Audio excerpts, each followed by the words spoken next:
Welcome to the last lecture in leadership under the topic The Leader as Social Architect. In this set of sessions we're looking at leadership in organisations and society. Topic 4C areas that we're going to be looking at are learning and knowledge management. This is a diagram by Daft, the leadership evolution. You will notice there are two axes, the environment and scope of organisations.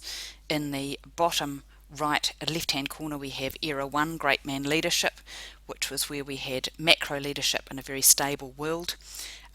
This is pre-industrial and pre-bureaucratic, where organisations were small and run by a single person who hired friends or relatives because of their skills or qualifications. Great Man Leadership was the theory they used in tray theory.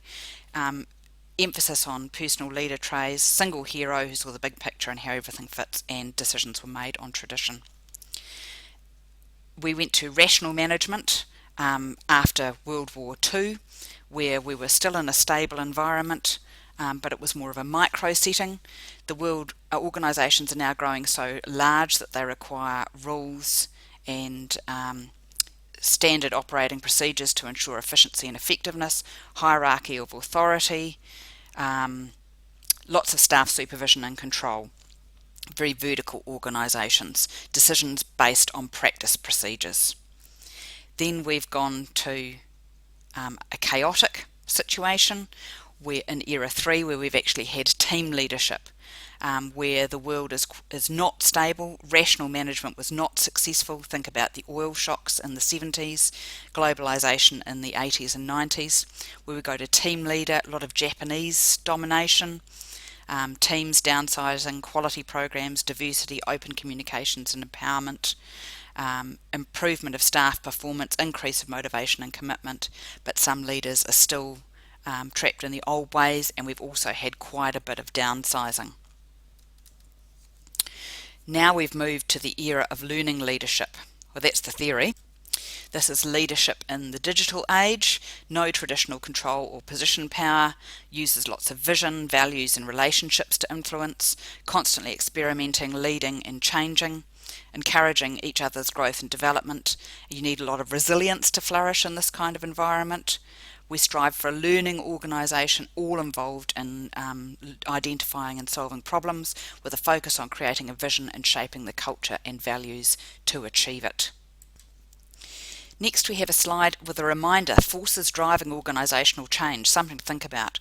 Remember the issues of globalisation, technological change and convergence, e-business, increased competition and changing markets. You have to remember that we're working in that kind of environment, and our organisations have to reflect that, as does society. There are more threats. We have more domestic competition than ever. We have an increased speed of change and of competitors entering markets, as well as a lot more international competition, and that's something leaders must be aware of. There are also more opportunities. We have bigger markets, greater access to markets, fewer barriers, getting into other markets and being able to transmit goods around the world, getting in touch with clients. There are also more international markets that we can all access. Equally, there is more large-scale change in organisations, so we need a lot more skills in how to re-engineer organisations to make them better, a lot more horizontal organisation of staff, so we're looking at team leadership rather than anything else, exploiting our own networks and creating personal networks that we maintain throughout our working lives, a lot more focus on quality programs, a lot more new technologies and products coming into the market that we can then add value to.